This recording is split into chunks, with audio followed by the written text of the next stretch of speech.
Assalamualaikum warahmatullahi wabarakatuh. Perkenalkan, nama saya Dwi Ayu Suryani dan keempat rekan saya yaitu Mediana Nurusara, Novi Nur Suprihatin, Nurul Ajijah, dan Suci Listianti.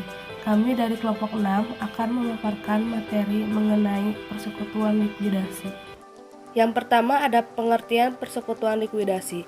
Likuidasi adalah berhentinya kegiatan operasi perusahaan atau pembubaran usaha secara keseluruhan dengan menjual sebagian atau seluruh aktiva perusahaan, membayar semua utang pajak, kewajiban pada pihak ketiga, dan sisanya dibagikan kepada para sekutu sesuai dengan rasio laba rugi.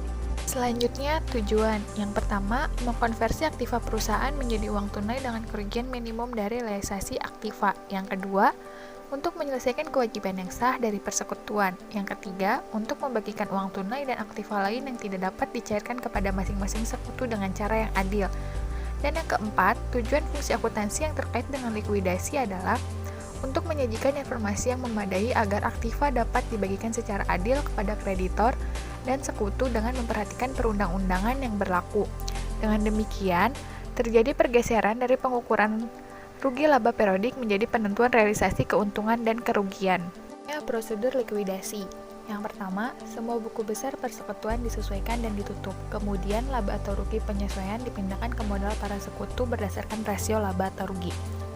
Yang kedua, semua aktiva non-cash dijual, laba atau rugi dibagi kepada para sekutu berdasarkan rasio laba atau rugi. Yang ketiga, membayar semua kewajiban kepada negara dan pihak ketiga. Yang keempat, bila modal sekutu bersaldo lebih dapat dikompensasikan dengan maksimum sebesar saldo pinjaman modal sekutu tersebut. Bila tidak ada saldo pinjaman, modal sekutu tersebut harus menyetor kekurangannya. Yang kelima, bila ada saldo piutang kepada sekutu harus dikompensasikan ke modal sekutu tersebut. Dan yang terakhir, yang keenam, sisa uang kas yang masih ada dibagikan kepada para sekutu. Selanjutnya ada beban likuidasi. Proses likuidasi biasa yang dimulai dengan menjadwalkan aset dan liabilitas persekutuan diketahui. Proses likuidasi melibatkan beban dan biaya hukum dan akuntansi tambahan. Yang ketiga, beban perusahaan menanggung biaya penghentian usaha. Yang pertama ada biaya iklan khusus, ada biaya pencari agen, penjual peralatan khusus, dan lain-lain. Dan yang terakhir, beban dialokasikan terhadap akun modal pada sekutu dalam rasio distribusi laba dan rugi. Adapun perbedaan likuidasi dengan perubahan persekutuan. Likuidasi terjadi apabila semua sekutu mengundurkan diri dan persekutuan dibubarkan, serta aktiva non-kasnya dijual. Perubahan persekutuan terjadi apabila sekutu berkurang. Hal ini terjadi bila seorang sekutu atau persekutu mengundurkan diri. Dan yang kedua, sekutu bertambah. Hal ini terjadi apabila ada seorang sekutu atau beberapa sekutu yang masuk ke dalam persekutuan. Pembubaran usaha meliputi dua tahap.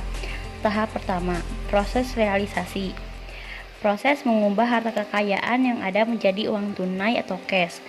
Yang kedua ada proses likuidasi, yaitu proses pembayaran kembali hutang-hutang kepada para kreditur dan pembayaran kembali sisa modal kepada anggota, yang juga disebut proses likuidasi.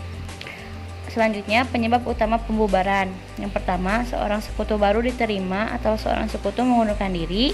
Yang kedua, persyaratan atau tugas tertentu yang diemban persekutuan telah terpenuhi.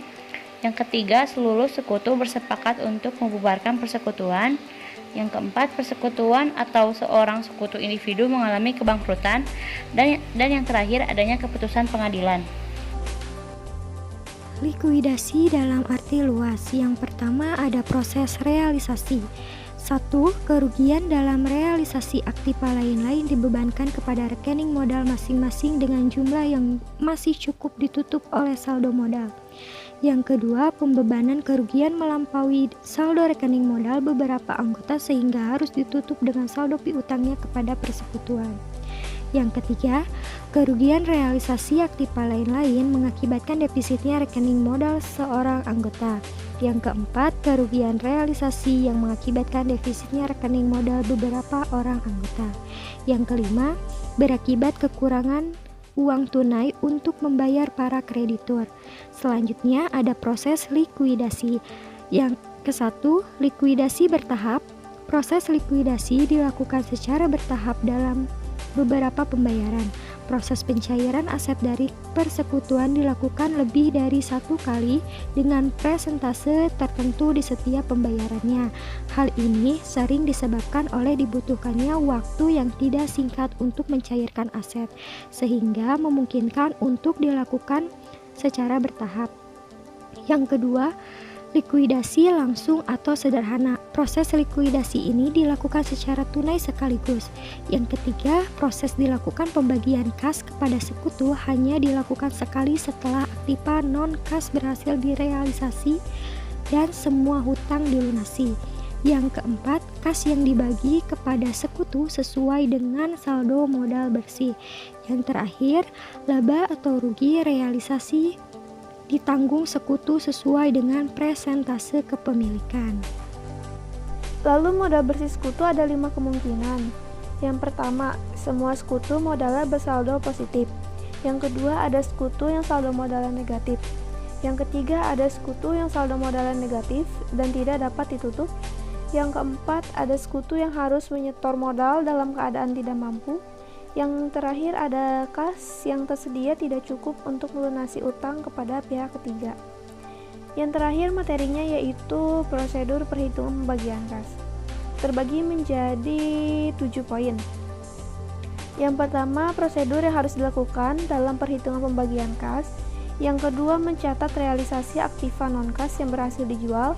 Yang ketiga, membebankan laba atau rugi akibat realisasi aktiva non-kas kepada modal masing-masing anggota. Yang keempat, melunasi hutang-hutang dengan menggunakan kas yang ada.